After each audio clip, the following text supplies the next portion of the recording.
Hello दोस्तों, मैं आज आप लोगों के सामने फर्स्ट सेमेस्टर BCA SCP की पुस्तक गद्य निकष में बहता पानी निर्मला पाठ लेकर आई हूँ, जिसके लेखक हैं सच्चिदानंद हीरानंद वात्स्यायन अज्ञेय। तो चलिए दोस्तों, सबसे पहले हम अज्ञेय जी का जीवन परिचय जान लेते हैं। तो अज्ञेय जी का जन्म 7 मार्च 1911 को हुआ था और इनका जो निधन है 4 अप्रैल 1987 को हुआ था। और ये निबंध कथाकार सब कुछ है, संपादक भी हैं। और इनके जो पापा थे पुरातत्व विभाग में थे, इसलिए इनको शुरू से ही घूमने का बहुत ज़्यादा शौक था। तो ये इन्होंने इलाहाबाद से प्रतीक नामक पत्रिका निकाली थी और इनकी जो मृत्यु है दिल्ली में 4 अप्रैल 1987 को हुई थी। सो इनके द्वारा जो लिखित पुस्तकें हैं भग्नदूत है, चिंता है और यात्रा वृत्तांत में अरे यायावर रहेगा याद। तो ये जो आपका बहता पानी निर्मला है, अरे यायावर याद रहेगा से लिया गया है। तो चलिए दोस्तों, लेखक इसमें क्या बताना चाहते हैं देख लेते हैं। तो जो ये यात्रा वृत्तांत है, लेखक कहते हैं कि मुझे बचपन से नक्शे देखने का शौक़ था। आप समझेंगे कि कुछ भूगोल विज्ञान की तरफ प्रवृत्ति होगी, नहीं सो बात नहीं है। असल बात यह है कि नक्शे के सहारे दूर दुनिया की सैर का मज़ा लिया जा सकता है। यूँ तो वास्तविक जीवन में भी कभी काफ़ी घूमा भटका हूँ, पर उससे कभी तृप्ति नहीं हुई। हमेशा मन में यही रहा कि कहीं और चले, कोई नई जगह देखें, और इस लालसा ने अभी भी पीछा नहीं छोड़ा। नक्शों से यह फ़ायदा होता है कि मन के घोड़े पर सवार होकर कहीं चले जाइए, कोई रोकने वाला नहीं, कोई अड़चन नहीं, और जब चाहे लौट आइए या ना भी लौटिए, कोई पूछने वाला नहीं कि हजरत कहाँ पे रम गए हैं। तो आगे बताते हैं, यूँ तो नक्शे में तरह तरह के रंगों से कुछ मदद मिलती है यह तय करने में कि कहाँ जाएं, जिसे हरी भरी जगह देखनी हो वह नक्शे की हरी भरी जगहों में घूमे, जिसे पहाड़ी प्रदेशों में देखने हो वह भूरे या पीले प्रदेशों में चला जाए, और जिसे एकदम अछूते अपरिचित प्रदेशों में जाने का जोखिम पसंद हो वह बिल्कुल सफ़ेद हिस्सों की ओर चल निकले। अनादिकाल बर्फीले मरु प्रदेशों में, जंगलों में, समुद्र द्वीपों में नक्शे में कहीं लिखा रहता है कि इस प्रदेश की सर्वे नहीं हुई है। हिमालय के अनेक भाग ऐसे हैं, या कि अगम जंगल असमिया सीमा प्रदेश में ऐसे स्थल है। जरा कल्पना कीजिए कि ऐसी जगहों में जा निकलने का आनंद। लेकिन इससे अधिक सहायता मिलती है कि जगहों के नामों से। बचपन में एक नाम पढ़ा था अमरकंटक। यह नाम इतना पसंद आया कि मैंने चुपके से कंबल और 2-4 कपड़ों का बंडल बना लिया और अभी चल दूंगा वहाँ के लिए। वहाँ जाना तो नहीं हुआ, अभी तक भी अमरकंटक नहीं देखा और इस प्रकार का कांटा अभी तक चलता रहा, पर नक्शे की यात्रा से कई बार की है और अमरकंटक के बारे में उतना सब जानता हूँ, वहाँ जाकर भी ना जान पाता। ऐसा ही एक और नाम था तरंगमबाड़ी। यो नक्शे में उसका रूप विकृत होकर त्रंब कुमार हो गया। तरंगों वाली बस्ती, सागर के किनारे के गांव का यह नाम सुनकर क्या आपके मन में तरंग नहीं उठती कि जाकर देखें? कई नाम ऐसे भी होते हैं जिनका अर्थ समझ में नहीं आता, पर ध्वनि ही मोह लेती है, जैसे कुरुमगुड़ी। नाम सुनकर लगता है मानो हिरणों का समूह चौकड़ी भरता जा रहा है। कुछ नाम ऐसे भी होते हैं कि अर्थ जानने पर ही उनका जादू चलता, जैसे लूहित। ऊपरी ब्रह्मपुत्र के इस नाम को संस्कृत करके लोहित बना दिया गया है, जिससे अनुमान होता है कि वह लाल या ताम्र वर्ण की होगी, पर वास्तव में लूहित का अर्थ है तारों की राजकन्या या ऐसा ही कुछ। ब्रह्मपुत्र का सौंदर्य जिन्होंने नहीं देखा उनकी तो बात ही क्या, जिन्होंने देखा भी वे भी क्या इस नाम को जानकर तारों की राजकन्या के तरुण लावण्यमय रूप को देखने को ललक ना उठेंगे। आगे बताते हैं कि होनहार बिरवन के होठ चिकने पात, मतलब जो अच्छे लोग होते हैं उनको अलग ही दिखाई देते हैं। तो मैं होनहार बिरवन तो नहीं था, पर नक्शों के बगदादी कालीन पर बैठकर यात्रा करने की इस आदत से यह तो पता लग ही सकता था कि आगे चलकर भी कहीं टिक कर नहीं बैठूंगा। बात भी ऐसी है, लगातार कुछ दिन भी एक जगह रहता हूँ तो कुछ अपनी इच्छा से नहीं तो लाचारी से, और उस लाचारी में बहुत से नक्शे जुटाकर फिर अपने लिए हीला निकाल ही लेता हूँ। हीला का मतलब हल निकाल ही लेता हूँ। और आप सच मानिए, जीने की कला सबसे पहले एक स्थान से दूसरे स्थान पर जाने की कला है। कम से कम आधुनिक कला में जब मानव जाति का इतना बड़ा अंश या तो प्रवासी है या शरणार्थी है, एक स्थान से दूसरे स्थान, एक पेशे से दूसरे में, एक घर से दूसरे घर इत्यादि। यात्रा करने के कई तरीके हैं। एक तो यह कि आप सोच विचार कर निश्चय कर लें कि कहाँ जाना है, कब जाना है, कहाँ कहाँ घूमना है, कितना खर्च होगा। फिर उसी के अनुसार छुट्टी लीजिए, टिकट कटवाइए, सीट या बर्थ बुक कीजिए, होटल, डाक खाने, बंगले को सूचना देकर रिजर्व कराइए या भावी अतिथियों को खबर दीजिए और तब चल पड़िए। बल्कि तरीका तो यही एक है, क्योंकि यह व्यवस्थित तरीका है और इसमें मज़ा बिल्कुल नहीं है। यह भी नहीं कहा जा सकता, क्योंकि बहुत से लोग ऐसे यात्रा करते हैं जो बड़े उत्साह से भरे वापस आते हैं। दूसरा तरीका यह है कि आप इरादा तो कीजिए कहीं जाने का, छुट्टी भी लीजिए, इरादा और पूरी योजना भी चाहे घोषित कर दीजिए, पर इन मौके पर चल दीजिए कहीं और को। जैसे घोषित कर दीजिए कि आप बड़े दिनों की छुट्टियों में मुंबई जा रहे हैं। लोगों को ईर्ष्या से कहने दीजिए कि अमुक मुंबई का सीजन देखने जा रहा है, मगर चुपके से पैक कर लीजिए ज़बरदस्त गर्म कपड़े और जा निकलिए बर्फ़ के ढके श्रीनगर में।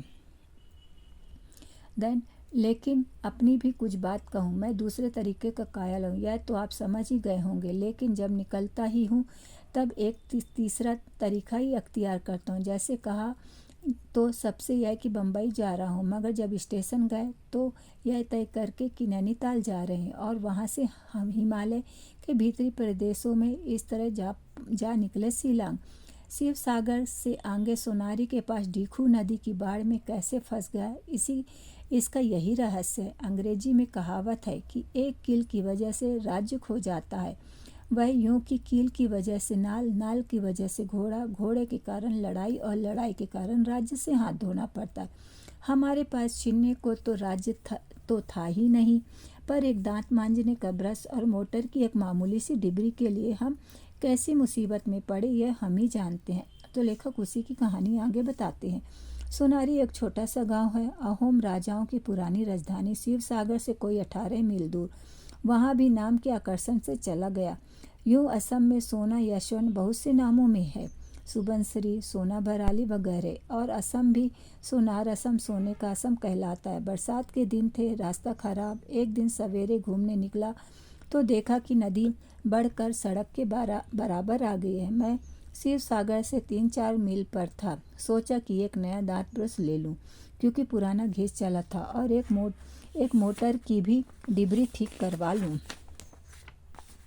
करी लौटूं। उसकी चूड़ी घिस जाने से थोड़ा थोड़ा तेल चूता रहता है। वैसे कोई बहुत ज़रूरी काम नहीं था। खैर, इसमें कोई 2 घंटे लग गए, खाना खाने में 1 घंटा, और 3 घंटे बाद वापस लौटने लगा तो देखा सड़क पर पानी फैल गया।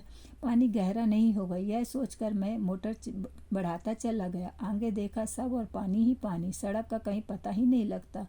सिर्फ पेड़ों की कतारों से अंदाज लग सकता था, पर पानी बड़े जोर से एक तरफ से दूसरी तरफ बह रहा था, क्योंकि सड़क के एक तरफ नदी थी, दूसरी तरफ नीची सतह के धान के खेत, जिनकी ओर पानी बढ़ रहा था। पानी के धक्के से सड़क कई बार टूट गई थी। मैं फिर बढ़ता गया, क्योंकि आखिर पीछे भी तो पानी ही था। पर थोड़ी देर बाद पानी कुछ गहरा हो गया और उसके धक्के से मोटर भी सड़क पर से हटकर किनारे की ओर जाने लगी। आगे कहीं कुछ दिखता नहीं था, क्योंकि सड़क की सतह शायद 2-3 मील आगे तक बहुत नीची ही थी। सड़क के दोनों ओर जो पेड़ थे उनमें कईयों पर सांप लटक रहे थे, क्योंकि बाढ़ से बचने के लिए वे पहले सड़क पर आते थे और फिर पेड़ों पर चढ़ जाते हैं। मैंने लौटने का निश्चय किया, पर सड़क दिखती तो थी नहीं। अंदाज से ही मैंने बीच के पक्के हिस्से पर गाड़ी चला रहा था। मोड़ने के लिए उससे पटरी से उतरना पड़ेगा, और इधर उधर सड़क भी है भी नहीं कि इसका क्या भरोसा। मैं और एक जगह देख भी चुका था कि आंखों के सामने ही कैसा समूचटक दलदल में धंसकर गायब हो जाता है। इस मोटर को बिना घुमाए उल्टे गियर में ही मैं कोई 2.5 मील तक लाया। यहाँ सड़क कुछ ऊंची थी, उस पर गाड़ी घुमाकर शिव सागर पहुँचा। शिव सागर से सोनारी को एक दूसरी सड़क भी जाती है। चाय बागानों से होकर यह सड़क अच्छी थी, पर इसके बीच में एक नदी पड़ती है जिसे नाव से पार करना होता। मैंने सोचा कि इसी रास्ते चले, क्योंकि सामान तो सोनारी में ही था। मैं डाक बंगले से कुछ घंटों के लिए ही तो निकला था। शिव सागर में एक तो मोटर की डिबरी कसवानी थी और दूसरे दांत ब्रश और कुछ तेल साबुन लेना था। बस वह भी लौटने की जल्दी के कारण नहीं लिया था। इस सड़क से नदी तक तो पहुंच गए, वह भी बड़ी मुश्किल से, क्योंकि रास्ते में बड़ी फिसलन थी। गाड़ी बार बार अटक जाती थी। नदी में नाव पर गाड़ी लाद भी ली और पास भी चले गए। यहाँ भी नदी में बड़ी बाढ़ आई थी। बहते हुए टूटे छप्पर बता रहे थे कि नदी कितनी किसी गांव को लीलती हुई आई है। एक भैंस बहती हुई आई और पेड़ पौधों की तो गिनती ही क्या। उस पार नदी का कगार ऊंचा था, मोटर के लिए उतारा बना हुआ था, लेकिन नाव के किनारे तक जो तख्ते डाले गए थे वह ठीक नहीं लगे थे। मोटर जब तख्तों पर आई और नाव एक तरफ को झुकी तो तख्ते फिसल गए। नाव दूर हट गई, मोटर नीचे गिरी, आधी पानी में आधी किनारे पर।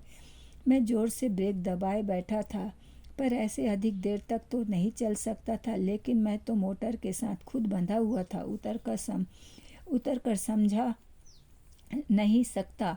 खैर, आधा घंटा उस स्वर्ग नसेनी पर बैठे बैठे असमिया, हिंदी और बंगला की खिचड़ी में लोगों को बताता रहा कि क्या करें। तब मोटर ऊपर चढ़ाई जा सकती है। थोड़ा आगे ही ऊंची जगह गांव था, वहां मोटर रोककर चाय की तलाश की। यहाँ सोनारी से आए 2 साइकिल सवारों से मालूम हुआ कि वे कंधे तक पानी से निकल कर आए हैं। साइकिलें कंधे पर उठाकर मोटर तो कदापि नहीं जा सकती। इस तरह इधर भी निराशा थी। पानी अब भी बढ़ रहा था। यह गांव ऊंची जगह पर था, पर यहाँ कैद हो जाना मैं नहीं चाहता था। इसलिए फिर नाव पर मोटर चढ़ाकर उसी रास्ते नदी पार की। सब ने मना किया, पर मेरे सर पर भूत सवार था और हठधर्मी का अपना अनूठा रस होता है। रात में शिवसागर पहुंचे। एक सज्जन ने ठहरने को जगह दी। भोजन बिस्तर का प्रबंध भी हो गया, पर दांत का ब्रश तो उधार नहीं लिया जा सकता। सवेरे सवेरे चलकर 80 मील दूर डिब्रूगढ़ पहुंचे। वहां ब्रश लेकर मुंह हाथ धोकर स्वस्थ हुए। यही एक कमीज और एक पैंट खरीदकर कपड़े बदले। रात के लिए एक कंबल खरीदा। मन ही मन अपने को कोसा कि ना नया दांत ब्रश लेने के लिए सोनारी निकले होते, ना यह मुसीबत होती, क्योंकि इसकी ऐसी तत्कालिक ज़रूरत तो थी नहीं। न मोटर की डिबरी का मामला ही इतना ज़रूरी था। लेकिन अब उपाय क्या है? इस तरह 12 दिन और काटने पड़े, क्योंकि सोनारी के सब रास्ते बंद थे। लौटकर देखा सोनारी के डाक बंगले में भी पानी भर गया था। कपड़े सब सील कर सड़ रहे थे। किताबें तो गल गई थी। बचा था तो केवल स्नान घर में ऊंचे ताक पर रखा हुआ साबुन का डिब्बा और दांतों का ब्रश। नक्शे मैं अब भी देखता हूँ। वास्तव में जितनी यात्राएं स्थूल पैरों से करता हूँ, उससे ज़्यादा कल्पना के चरणों से करता हूँ। लोग कहते हैं कि मैंने अपने जीवन का कुछ नहीं बनाया, मगर मैं बहुत प्रसन्न हूँ और किसी से ईर्ष्या नहीं करता। आप भी अगर इतने ही खुश हों तो ठीक तो शायद आप पहले से मेरा नुस्खा जानते। नहीं तो मेरी आपको सलाह है जनाब, अपना बोरिया बिस्तर समेटिए और जरा चलते फिरते नजर आइए।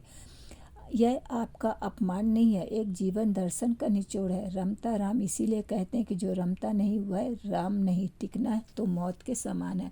इसलिए इस तरह से लेखक ने घूमना फिरना किस तरह से अच्छी तरह से राम बता दिए हैं। धन्यवाद दोस्तों। आपको ये लेसन कैसा लगा ज़रूर कमेंट्स करके बताइए। धन्यवाद।